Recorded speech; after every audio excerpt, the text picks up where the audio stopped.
선거법 그동안 어렵다고만 생각하셨죠? 친절한 선거 가이드와 함께 하신다면 쉽고 재미있게 알아가실 수 있습니다. 네, 여러분이 꼭 알아야 할 선거법 집중 탐구 알찬 정보만 모아서 꾹꾹 눌러 담아서 전해드리도록 하겠습니다. 네, 오늘도 선거법에 대해서 재미있게 말씀해 주실 전문가분들을 모셨습니다. 오수진 변호사, 서울신문 정치부 김진아 기자, 중앙선관위 이은혜 선거안내센터장 함께합니다. 반갑습니다.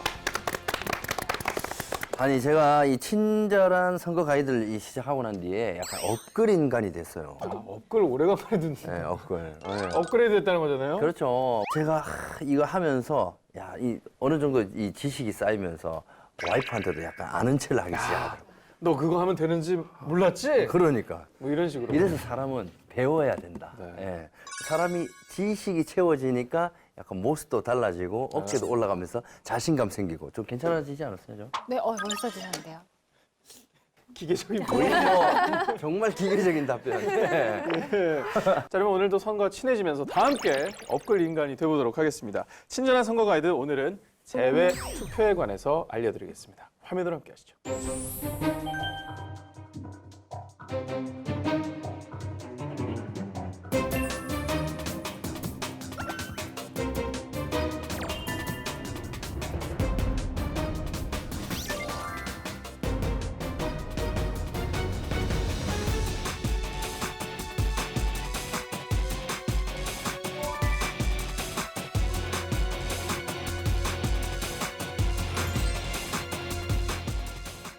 자, 발음만 듣고 헷갈리시면 안 됩니다. 재외가 아니라 재외. 예, 외국에 나가 있다는 뜻인데요.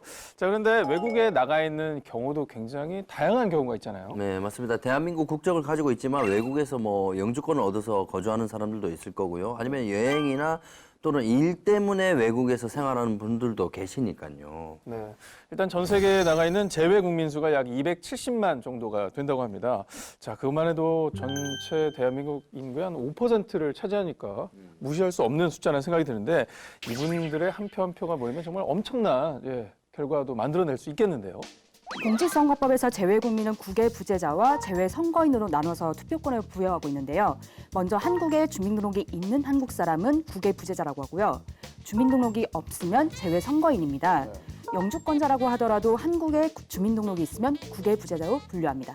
국외 부재자와 재외 선거인 분들이 선거에 적극적으로 참여하게 된다면 투표율이 자연스럽게 쫙 올라갈 것 같은데 이 국외 부재자와 재외 선거인은 모두 선거에 참여할 수 있는 건가요?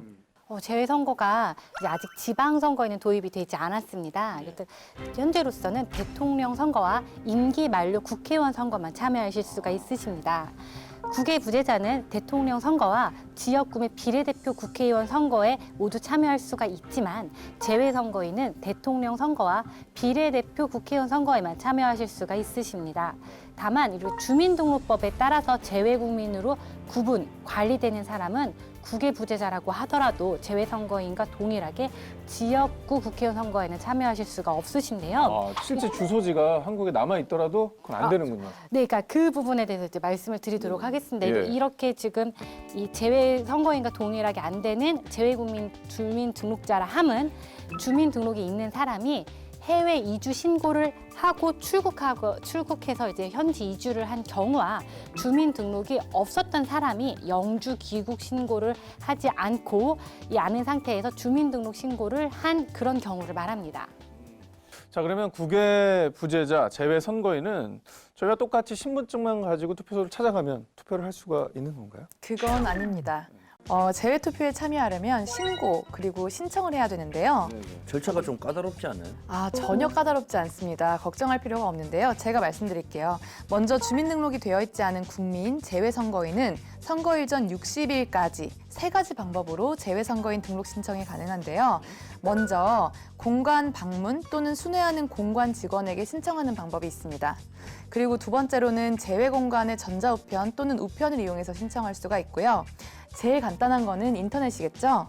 중앙선관위 홈페이지에 들어가서 클릭 한 번으로 신청하는 방법이 있습니다.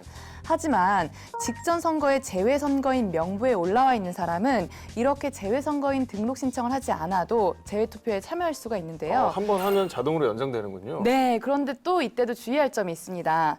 2번 이상 계속해서 재외 투표에 참여하지 않은 경우에는 재외 선거인 영구 명부에서 삭제가 되기 때문에 다시 제가 아까 말씀드렸던 방법으로 등록 신청을 하셔야 합니다. 네. 자, 주민등록이 되어 있는 분들도 있잖아요. 그런 국민과 국외 부재자는 어떤 방식으로 참여하실 수가 있나요? 네, 선거일 전 150일부터 선거일 전 60일까지 국외에 체류하고 계시는 분들은 공관의 장에게 그리고 국내에 있지만 출국 예정이신 분들은 주소지 관할 구시군의 장에게 신고를 할 수가 있습니다. 그리고 우편 또는 전자우편을 이용하는 방법도 있고요. 인터넷으로 아주 간단하게 중앙선거관리위원회 재외선거 관련 홈페이지가 있거든요. www.ova.nec.go.kr에 들어가셔서 국외 부재자 신고서를 제출하시는 방법이 있습니다. 제21대 국회의원 선거 일정이 4월 15일이잖아요. 재외선거 신청 신고가 끝난 분들은 4월 15일에 투표소로 가면 되는 거예요? 절대 그러시면 안 되십니다. 꼭 기억하셔야 할 부분이 재외 투표 기간입니다. 재외 투표. 네, 왜냐하면 이게 국내 투표일과 다르기 때문인데요. 이 투표일은 선거일 전 14일부터 선거일 전 9일까지의 기간 중에서 6일 이내의 기간을 재외선거관리위원회가 정하게 되는데요. 이런 날짜는 선거일 전 20일까지 인터넷 홈페이지에 공개가 되게 됩니다. 그리고 이 투표 시간은 재외 투표 기간 중 매일 오전 8시부터 오후 5시까지고요. 투표소를 방문하실 때에는 이 신분 증명서를 반드시 지참하셔야 합니다. 또 재외 선거인은 신분 증명서와 함께 우리나라 국민임을 증명할 수 있는 국적 확인 서류 원본을 반드시 지참하셔야 되는 것을 기억을 해두셔야 될 것입니다. 저희가 약간 사전투표와 좀 비슷하게 다른 일정에서 한다라고 이해를 하시면 되겠군요. 이것이 한국으로 외교 행랑이나 그런 것들을 통해서 이렇게 한국으로 들어오게 되는데요. 네, 그 투표하고- 시간이 걸리기 때문에 좀 개표하고 막 그러려면 네, 미리 네, 해서 한국으로 네. 좀 보내줘야 되는군요. 네, 그렇습니다. 자, 외국에서 소중한 한 표를 행사하는 방법에 대해서 알아봤는데요. 이 한 표를 제대로 쓰려면 역시나 후보에 대해서도 잘 알아야 되지 않겠습니까? 저희가 선거 때가 되면은 뭐 어쩔 수 없이 선거 운동을 막 접하게 되는데 한국에서 그러다 보면 자연스럽게 후보들에게 또 관심도 갖게 되는데 이 외국에서는 선거 운동이 좀 힘들 것 같아요. 뭐 일단 외국에서 선거 운동이 가능한지 안 한지도 좀 궁금하기도 하고요. 네, 선거운동이 가능합니다. 네, 대한민국의 국회의원 선거는 대한민국 국민만이 참여할 수 있는 선거이기 때문에 재외 국민이 국외에서 할 수 있는 선거운동은 대한민국의 공직선거법에서 허용하는 범위 안에서만 할 수 있고요.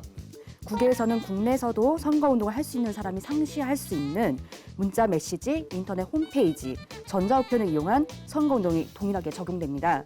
선거운동 기간에는 전화를 이용하거나 말로 하는 선거운동을 할 수 있고요.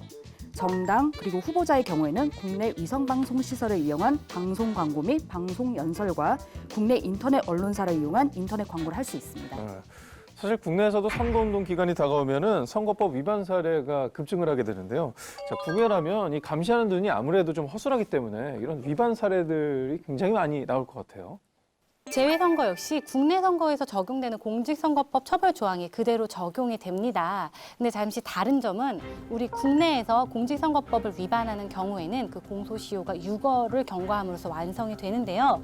재외 국민이 국외에서 공직선거법을 위반하는 경우에는 이제 그 선거일 후 5년을 경과함으로써 그러니까 시효가 5년을 완성됩니다. 잡는구나, 공소시효를. 네, 아무래도 아까 말씀하신 것처럼 위반하는 일이라든지 또 적발하는 게 좀 쉽지가 않기 때문에 공소시효가 조금 더 이제 길어지게 됩니다. 그리고 또 이때 공무원이 직무와 관련되거나 지위를 이용한 선거범죄의 경우에는 해당 선거일 후 10년을 경과함으로써 완성이 됩니다.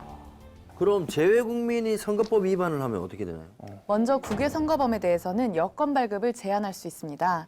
제한 대상은요, 국외에서 공직선거법에 따른 장기 3년 이상의 형에 해당하는 죄를 범한 혐의를 인정할 만한 상당한 이유가 있으나 중앙선거관리위원회의 조사에 불응하거나 소재가 불명해서 조사를 종결할 수 없는 사람, 또는 국외에서 공직선거법에 따른 장기 3년 이상의 형에 해당하는 죄를 범하여 기소가 중지된 사람입니다.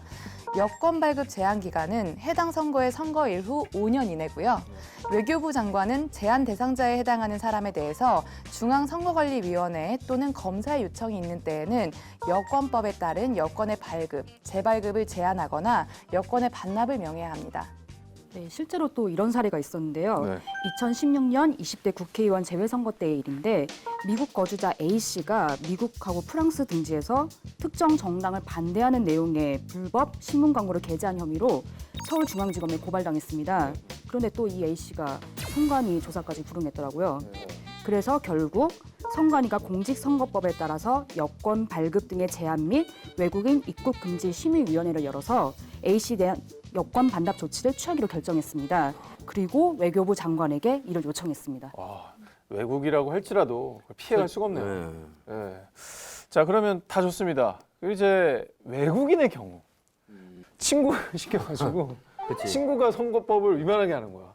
한국 법으로서 그분을 어떻게 처벌할 수가 있는 건가요?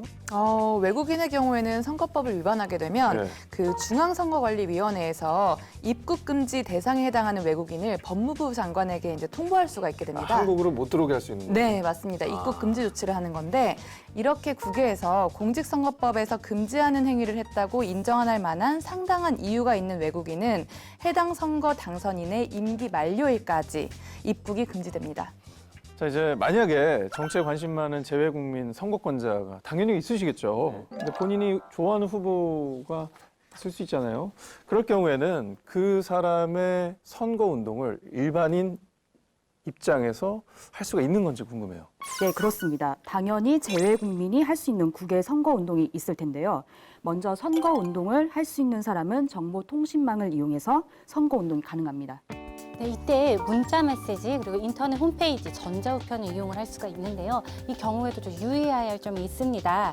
이 문자 메시지 같은 경우에 선거 운동의 전송이 가능하고요. 음성, 화상, 동영상을 함께 보내는 것이 가능합니다. 선거일에도 가능하며 전송 시간에 대한 제한은 없습니다. 그렇지만 우리 전에 자동동보통신에 대해서 이야기를 한번 나눠봤잖아요. 이 자동동보통신의 경우, 그러니까 뭐 프로그램을 이용해가지고 보낸다든지 그런 자동동보통신의 경우에는 후보자와 예비 후보자만 보낼 수 있기 때문에 재외선거 일반 유권자이신 재외선거인이 하게 되면 또 역시 법에 위반되게 됩니다. 야, 그냥 막 보내면 안 되는 거네요, 또 안 되는 것 이게. 선거운동 계획이 있는 재외국민은 이걸 잘 확인해 두셔야 될 것 같아요. 그럼 다른 방법들은 어떻게 되나요? 네, 인터넷을 이용할 경우에는 선거운동을 할 수 있는 자가 시기에 관계없이 인터넷 홈페이지 또는 게시판, 그리고 대화방 등의 글이나 동영상을 게시하는 것은 가능합니다. 그런데 후보자가 아닌 사람이 인터넷 언론사의 인터넷 홈페이지에 선거운동을 광고하는 것은 안 되고요.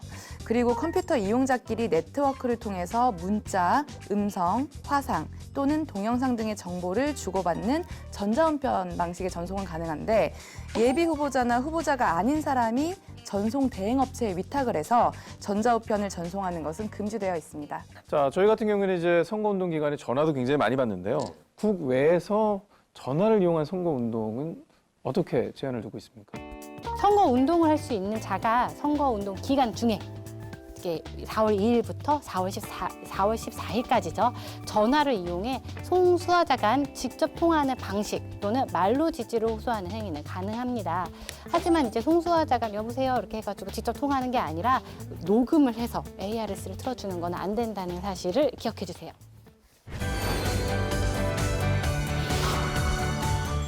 국외라고 할지라도 별로 다른 건 좀 없어 보이는데요. 자, 그렇다면 이번엔 단체 국외 선거 운동도 어떻게 가능한지 알아보면 좋을 것 같습니다. 네, 단체 국외 선거운동은 금지되어 있습니다. 선거운동을 할 수 있는 단체인지 여부를 불문하고 그 단체는 그 단체의 명의 또는 그 대표의 명의로 재외 선거권자를 대상으로는 선거운동을 할 수 없습니다. 일단 단체는 안 된다라고 알아두시면 되고요. 그렇기 때문에 단체의 명의 또는 그 대표의 명의로 특정 정당이나 후보자를 선전하거나 반대하는 내용을 게재한 인쇄물을 배부하거나 시설물을 설치하는 행위도 전부 금지입니다. 단체 등이 특정인을 재외국민 후보 추대 명목으로 재외국민으로부터 지지, 서명을 받는 행위 역시 금지되어 있습니다.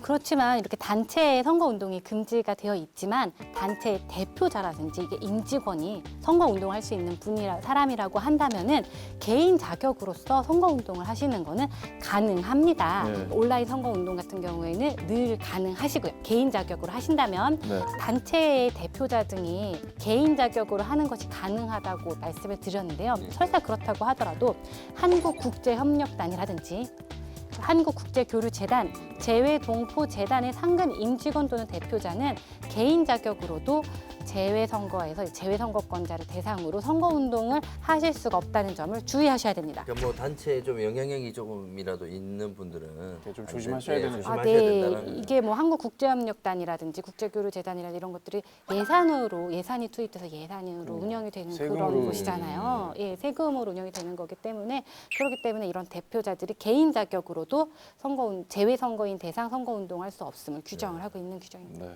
그럼 정당 후보자만이 할 수 있는 국외 선거 운동 방법도 있을까요? 네, 이제 정당과 후보자만이 할 수 있는 선거운동은 아무래도 비용이 많이 드는 거겠죠. 그러니까 외국에 뭔가를 보내야 되잖아요. 네, 그렇습니다. 외국에 이제 무엇을 보내냐 하면 국내 위성 방송 시설을 이용을 해서 방송 광고를 하는 경우와 방송 연설을 하는 경우가 있습니다. 비례대표 국회의원 선거에서 후보자를 이제 추천한 정당회 같은 경우에는 선거운동 기간 중에 대한민국 내에 있는 국외 송출이 가능한 위성 방송 시설을 이용을 해서 텔레비전 및 라디오 방송 시설별로 각 5회 이내에 방송 광고를 하실 수가 있으십니다. 국내 위성 방송 시설을 이용한 방송 연설의 경우에는요. 이런 비례대표 국회의원 선거에서 정당별로 정당의 대표자가 선임한 2명은 선거운동 기간 중에 이 대한민국 내에 있는 국외 송출이 가능한 위성 방송 시설을 이용해서 텔레비전 및 라디오 방송 시설별로 이제 각 1회의 방송 연설이 가능합니다. 문득 드는 궁금증이 이제 교민들이 많은 곳에는 자체 방송국이 있는 외국들도 네. 그렇죠. 있거든요. 네, 네. 그건 어떻게 해요? 네, 근데 이제 저희가 법적으로 이제 허용이 된 것은 국내 위성 방송 시설을 이용을 하도록 되어 있습니다. 국내에서만 네. 그게 송출을 하게끔 네, 네. 외국 가서 현지 방송 이용해서 그거는 안 되는군요. 네, 안 됩니다. 그럼 방송 외에 또 다른 방법은 또 어떤 게 있을까요? 네, 국내 인터넷 언론사를 이용한 인터넷 광고가 있는데요. 후보자 또는 후보자를 추천한 정당은 선거운동 기간 중에 인터넷 언론사의 인터넷 홈페이지에 선거운동을 위한 광고를 할 수 있습니다. 그런데 이때 F로 시작하는 얼굴책은 인터넷 언론사에 해당되지 않습니다. 아 그래요? 네, 그렇습니다. 또한 후보자의 자동 동보 통신 방법으로 문자 메시지나 전송 대행 업체의 위탁을 통한 전자 우편 전송이 가능합니다. 자, 재외선거는 재외국민들의 권익 신장과 함께 모든 국민이 하나가 될 수 있는 그런 아주 좋은 기회가 아닐까 생각합니다. 이제 저도 머리 확 바뀌었습니다. 뭐 국내든 국외든 선거의 공정성이 침해되는 것은 무조건 방지해야 된다. 그러면 안 돼! 예, 제 유행어가 이럴 때 잘 쓰이네요. 네. 아 너무 부럽다 그런 거 하는 게. 네. 어쨌든 위반 행위를 목격을 하면 뭐다?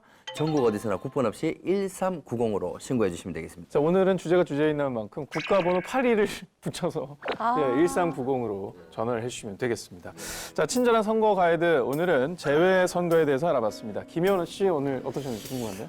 그러니까요, 뭐 이게 해외에 있는 제 친구들도 있거든요. 예. 그래서 국내에 있는 친구들이 아니라 이제 해외에 있는 친구들한테도 알려줘야 알겠구나. 예. 예. 이제는 분노만 할 게 아니라 네. 직접 그분들도 권한을 행사해서 그러니까. 한 표를 할 수 있다는 사실도 눈여겨봐야 될 것 같습니다. 당신이 어디에 있던 투표하는 당신이 있는 곳이 대한민국입니다. 이게 저희 재외선거의 캐치프레이즈인데요.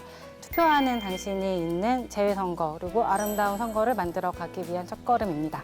사실은 국내에 있는 유권자로서 재외국민께서 막 열차 타고 비행기 타고 투표하시는 가는 모습을 보면 또한 투표를 더 열심히 해야 되겠다 이런 생각이 많이 들었던 오늘의 주제가 아니었나. 뭉클해지는 거예요. 예, 그렇습니다. 선거 정보를 바로 알고 선거에 참여하는 길, 민주정치의 발전으로 가는 길이 아닐까 싶습니다. 자, 오늘도 함께해 주신 모든 분들께 감사하는 말씀 전하겠습니다. 안녕히 계십시오.